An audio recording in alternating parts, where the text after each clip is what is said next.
Hello વિદ્યાર્થી મિત્રો, તમારું સ્વાગત કરું છું. હું લઉં છું ધોરણ 10 ગણિત અને એની અંદર પ્રકરણ 4 દ્વિઘાત સમીકરણ. 10મા ધોરણમાં પ્રકરણ 4 દ્વિઘાત સમીકરણ. જે સમીકરણની અંદર ચલની જે ઘાત હોય એ 2 હોય એને દ્વિઘાત સમીકરણ કહેવામાં આવે છે. હવે એમાં હું લઉં છું સ્વાધ્યાય 4.2 એનો બીજો દાખલો. જો તમારા પાઠ્યપુસ્તકની અંદર પાના નંબર 38 ઉપર આ સ્વાધ્યાય 4.2 છે. એનો બીજો દાખલો છે. સૂચના જુઓ કે ઉદાહરણ 1 માં આપેલ પ્રશ્નોના ઉકેલ મેળવો. સ્વાધ્યાય 4.2 એમાં બીજો દાખલો જે છે એ ઉદાહરણ 1 નો છે. હવે એમાં પાઠ્યપુસ્તકમાં તમે જુઓ તો ઉદાહરણ 1 છે એ પાના નંબર 34 ઉપર આવેલું છે. જુઓ બધા તમારું પાઠ્યપુસ્તક કાઢો તો પાના નંબર 34 ઉપર આ ઉદાહરણ બીજું આવેલું છે. પેલું આપણે કરી ગયા છીએ તો બીજાની રકમ હું વાંચું છું. જુઓ, આપણે સ્વાધ્યાયનો દાખલો બીજો છે પણ એનો પેટા વિભાગ બીજો છે. સ્વાધ્યાયનો જે દાખલો છે એમાં ઉદાહરણ પહેલાની વાત છે. સ્વાધ્યાય 38માં પેજ ઉપર છે પણ જે ઉદાહરણની વાત આપણને કીધી છે, જે રકમ લેવાની છે એ તમારા ગણિતના પાઠ્યપુસ્તકમાં પાના નંબર 34 પર છે. તો જુઓ, પાના નંબર 34 ઉદાહરણ 1 નો પહેલો દાખલો આપણે કરી ગયા છીએ. બીજો દાખલો આવ્યા છીએ તમારી પાઠ્યપુસ્તકમાં. તમે જોતા જાઓ પાના નંબર 34 ઉપર. હું રકમ વાંચું છું. ઉદાહરણ 1 નો બીજો પેટા વિભાગ. એક કુટીર ઉદ્યોગ એક દિવસમાં કેટલાક રમકડા બનાવે છે? પ્રત્યેક રમકડું બનાવવાનો ખર્ચ રૂપિયામાં છે, જે 55 માંથી એક દિવસમાં ઉત્પાદિત થતા રમકડાની સંખ્યા બાદ કરીએ એટલો છે. કોઈ એક ચોક્કસ દિવસે ઉત્પાદન ખર્ચ ₹750 છે તો તે દિવસે ઉત્પાદિત રમકડાની સંખ્યા જાણવી છે. આપણે ઉકેલ છે એ શોધવાનો છે. હવે જો, ધારો કે કોઈ ચોક્કસ દિવસે ઉત્પાદિત રમકડાની સંખ્યા કેટલી, તો આપણે x ધારી લઈએ. ધારો કે એક ચોક્કસ દિવસે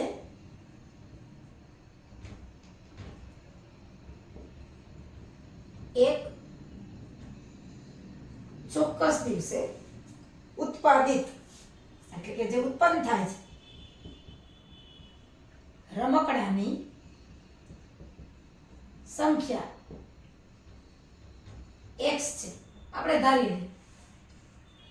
હવે એનો ખર્ચ કેટલો થાય છે રૂપિયામાં? જુઓ, પ્રત્યેક રમકડું બનાવવાનો ખર્ચ 55 માંથી એક દિવસમાં ઉત્પન્ન થતા રમકડાની સંખ્યા બાદ કરીએ એટલો છે. તો આપણે એક દિવસ, ચોક્કસ દિવસમાં રમકડાની સંખ્યા, ઉત્પાદિત રમકડાની સંખ્યા x લીધી.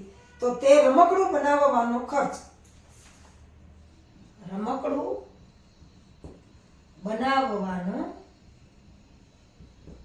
આપણને આપી દીધો છે કે 55 માંથી એ સંખ્યા બાદ કરીએ એટલે કે x બાદ કરીએ.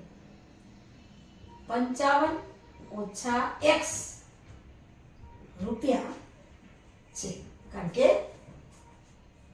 55 માંથી એક દિવસમાં ઉત્પાદિત થતા રમકડાની સંખ્યા બાદ કરીએ. ઉત્પાદિત રમકડાની સંખ્યા x છે તો 55 માંથી x બાદ કરીએ એટલો ખર્ચ થાય. હવે કોઈ એક ચોક્કસ દિવસે ઉત્પાદન ખર્ચ 750 છે. કેટલા? આ તો એક રમકડાનો ખર્ચ છે.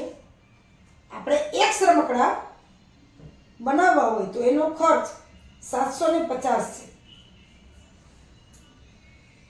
કોઈ ચોક્કસ દિવસે રમકડા બનાવવાનું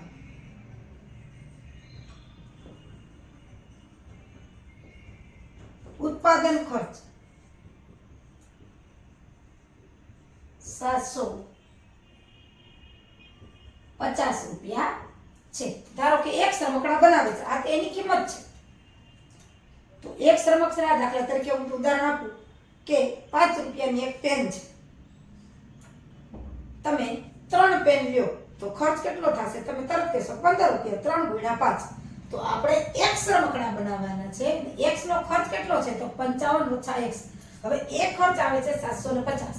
એટલે કે x કૌંસમાં 55 ગુણ્યા x બરાબર 750. જે સંખ્યાઓ રમકડાની એને ગુણ્યા એનો ખર્ચ ગુણાકાર કરીએ તો કુલ ખર્ચ આવે. મેં ઉદાહરણ આપ્યું કે 5 રૂપિયાની એક પેન, 3 પેન, તો 5 ગુણ્યા 3 15. 15 કેવી રીતે આવ્યા? તો કે પેનની કિંમત 5 રૂપિયા. કેટલી પેન છે? તો કે 3. એ બેનો ગુણાકાર. તો આપણે ખર્ચ કેટલો છે એક રમકડાનો? 55 ઓછા x. અને કુલ રમકડા કેટલા છે? તો કે x.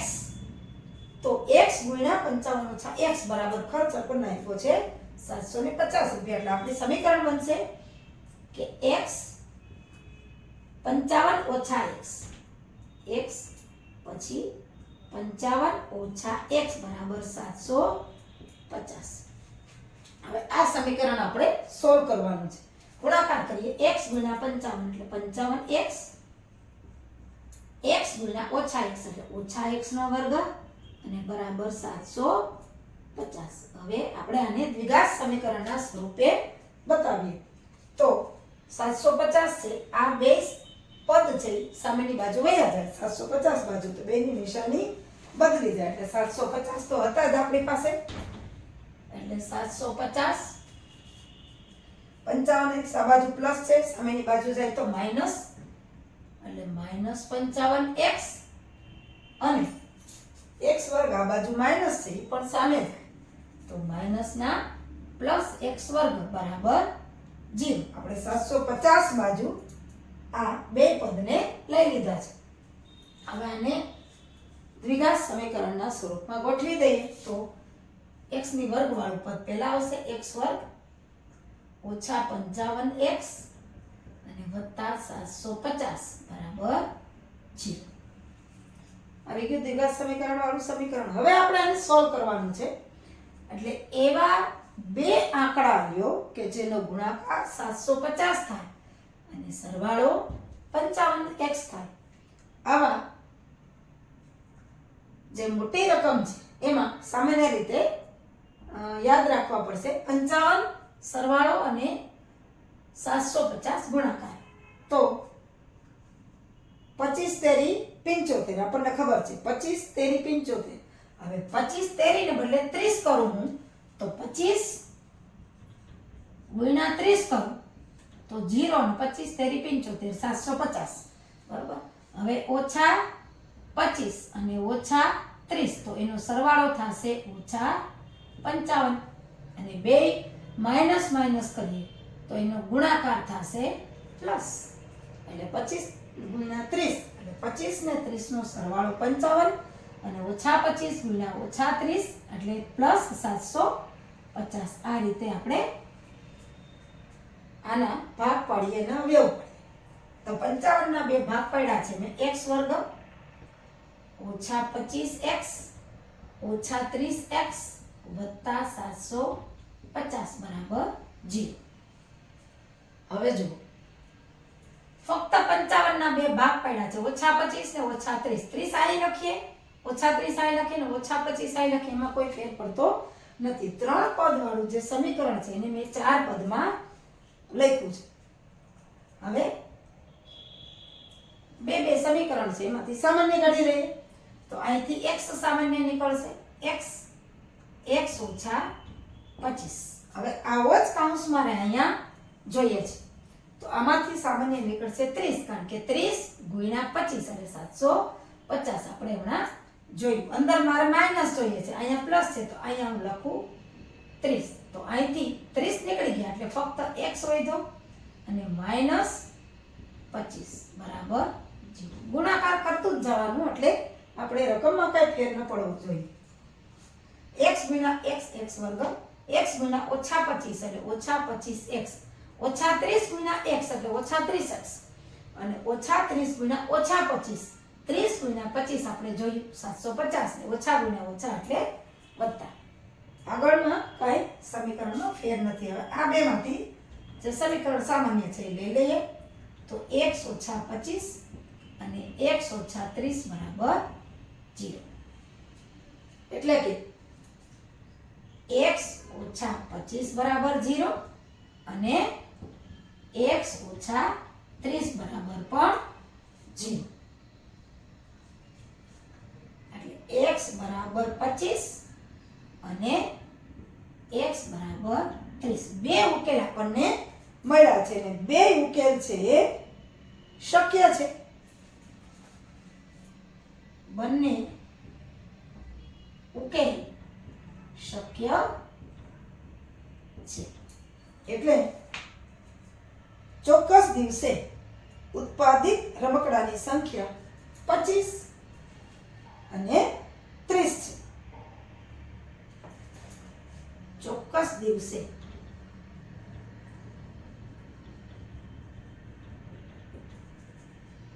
ઉત્પાદિત રમકડાની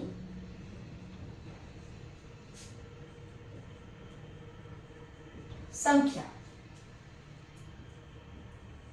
25 અથવા 30 છે. કોઈ ચોક્કસ દિવસે ઉત્પાદિત રમકડાની સંખ્યા જાણવી હોય તો કા 25 અને કા 30 બે જવાબ છે એ સાચા છે. બે ઉકેલ શક્ય છે. આમ આ રીતે આપણે જે રકમ આપી છે એ રકમને દ્વિઘાત સમીકરણ સ્વરૂપે દર્શાવીને ઉકેલ શોધી શકીએ છીએ. અવયવીકરણની આ જે દાખલા કરીએ છીએ એ બધા અવયવીકરણની રીતથી આપણે આવી રીતે ઉકેલ શોધી શકીએ છીએ. એટલે આ છે આપણો જવાબ છે કે ચોક્કસ દિવસે ઉત્પાદિત રમકડાની સંખ્યા 25 અથવા તો 30 છે. તમે આને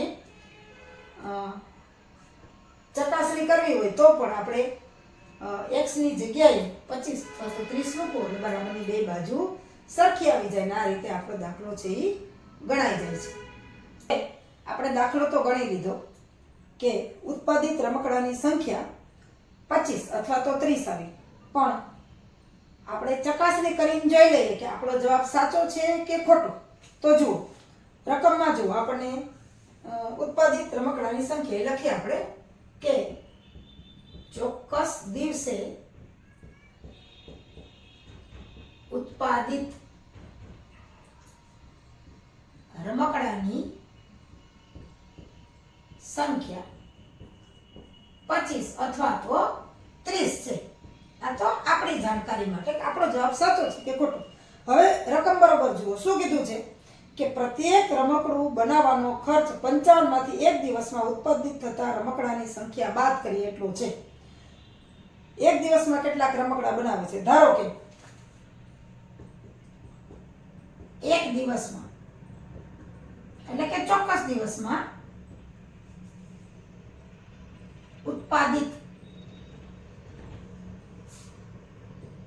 રમકડાની સંખ્યા 25 આપણે ધારી લઈએ. પહેલા 25 નું કરીએ તો આપણને શું કીધું કે પ્રત્યેક રમકડા બનાવવાનો ખર્ચ 55 માંથી એક દિવસ ઉત્પન્ન થતા રમકડાની સંખ્યા બાદ કરીએ તેટલો છે. તો રમકડું બનાવવાનો ખર્ચ 55 ઓછા 25 છે. આપણને કીધું છે 55 માંથી 25 થાય અને કેટલા રમકડા બનાવીએ છીએ તો કે 25. તો આપણે સમીકરણ શું લીધું હતું? તો x 55 ઓછા x. તો આપણે આમાં x બરાબર 25 લેતા આપણે x 55 ઓછા x બરાબર 750 હતા. સમીકરણ લખી નાખીએ ચાલો ને, બરાબર. તો x બરાબર 25 લેતા બનાવવાનો ખર્ચ 25, 55 ઓછા x એટલે કે x એટલે 25 અને આ બનાવવાનું અહીં 25 ને 55 ઓછા 25 તો 55 ઓછા 25 તો 25 અને 55 માંથી 25 જાય તો 30 થાય. આના બરાબર અહીંયા લખીએ 750 છે. તો અહીંયા 25, 55 માંથી 25 જાય તો 30, 750. તો અહીંયા જવાબ આવી ગયો 750. બે બાજુ સરખી થઈ ગઈ 25 તેરી 75 એટલે 750 બરાબર 750 એટલે આપણો ઉકેલ સાચો છે. હવે લઈએ ધારો કે એક દિવસમાં ઉત્પાદિત રમકડાની સંખ્યા 30. હવે ધારો કે એક દિવસમાં અથવા તો ચોક્કસ દિવસમાં જે હોય ઉત્પાદિત રમકડાની સંખ્યા 30 છે.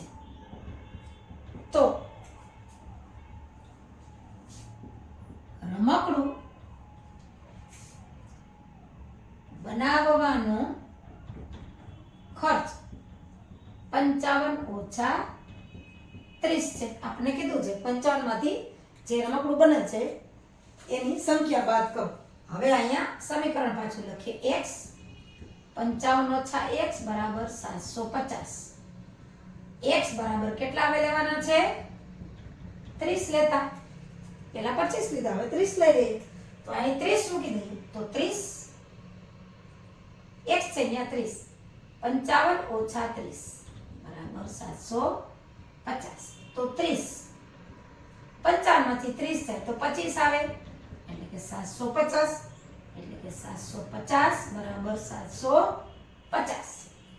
આવી ગયું બે બાજુ સરખું એટલે કે આપણો ઉકેલ સાચો છે. અથવા તો ખાલી એમ જ લખીએ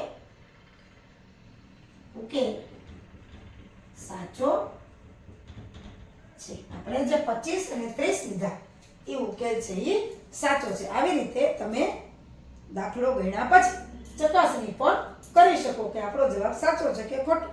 ચકાસણી કરી અને દાખલાનો આને તાળો મેળવો કહેવાય. એક જગ્યાનો તાળો મેળવી લેવો એટલે દાખલાનો જવાબ સાચો છે કે ખોટો આપણને ખ્યાલ આવી જાય. જો સેજ આમાં જવાબમાં ક્યાંક ભૂલ હશે તો આવી રીતના બરાબરની બે બાજુ સરખી આવશે નહીં. જો બરાબરની બે બાજુ સરખી આવી જાય સમીકરણમાં તો આપણો જવાબ સાચો છે. આ રીતે આવા દાખલાના ઉકેલ શોધી શકાય છે.